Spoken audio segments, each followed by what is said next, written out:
The iPhone Air delivers remarkable performance in a super thin and light design that's very durable. I especially like getting A19 Pro power in something this compact, but you have to make some trade-offs for the steep $1,000 price. You get only a single rear camera, which means no telephoto zoom, ultra-wide or macro shots. And while the Air's battery life is solid, it's a few hours behind the iPhone 17 Pro Max. The iPhone Air represents the first major shakeup to the iPhone family in years. The Air replaces the iPhone 16 Plus in Apple's lineup, but it really stands on its own as a completely new device. In fact, the iPhone Air really feels like a blueprint for the future as Apple nears the 20th anniversary of the original iPhone. Measuring 5.6mm, the iPhone Air is the thinnest phone in the world that's not a foldable, and yet it feels very sturdy thanks to its titanium frame. I have literally tried to bend and break this handset and it stayed intact. The Air doesn't skimp on performance either, packing an A19 Pro chip for playing demanding games and taking advantage of Apple intelligence.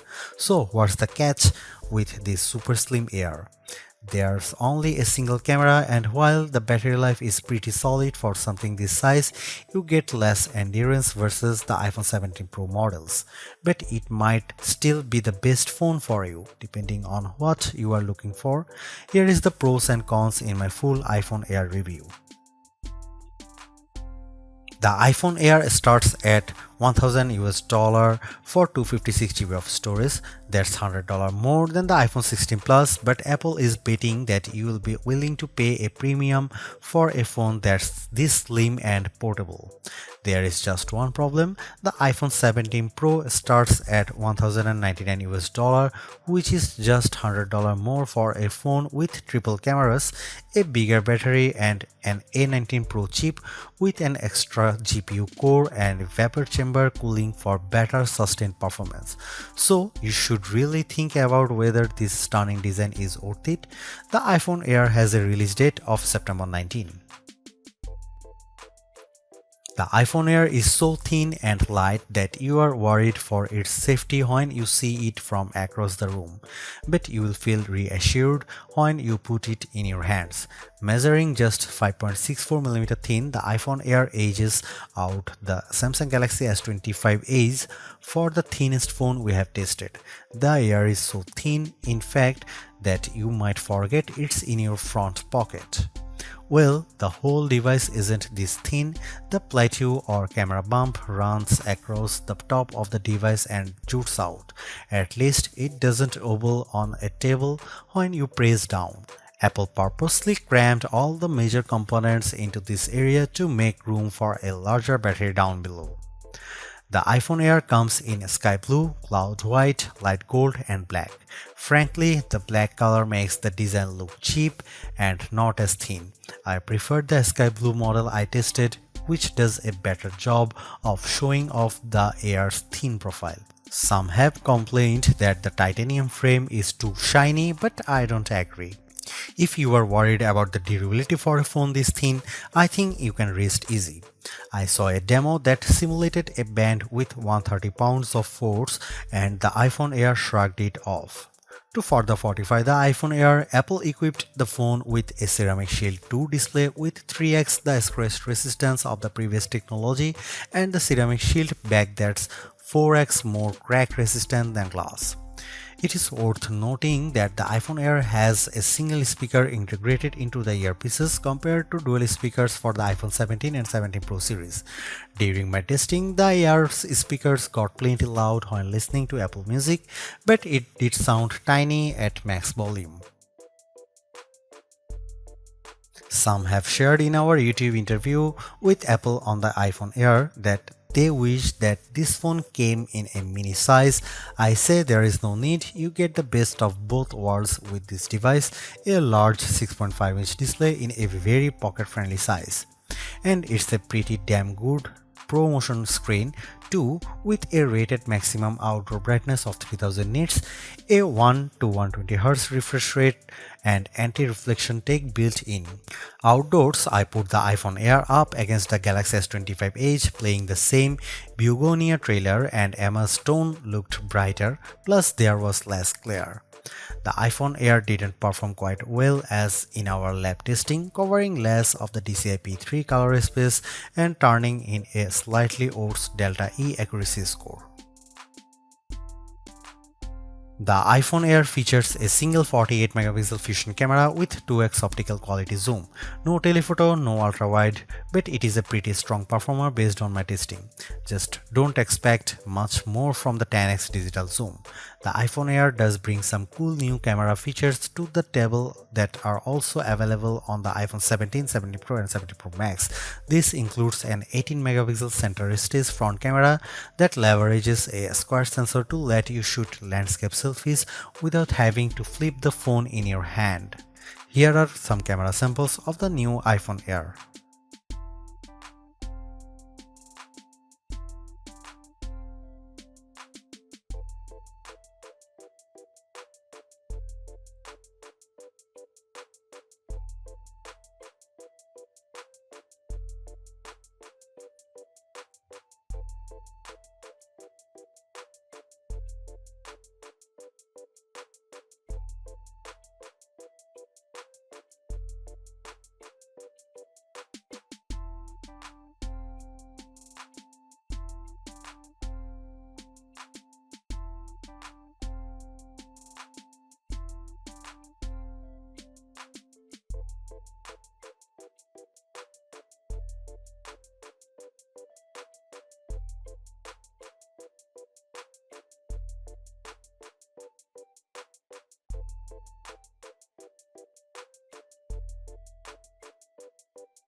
Packing an A19 Pro chip, the iPhone Air promises Pro-like performance in a very skinny frame, and I say Pro-like because you are limited to 5 GPU cores compared to 6 for the iPhone 17 Pro and Pro Max.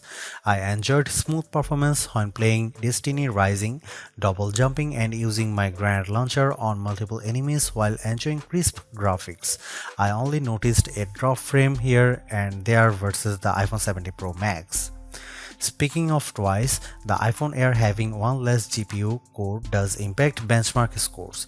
It reached 29.5 FPS in the demanding 3D Mark Solar Bay Unlimited graphics test compared to 46.6 FPS for the iPhone 17 Pro Max.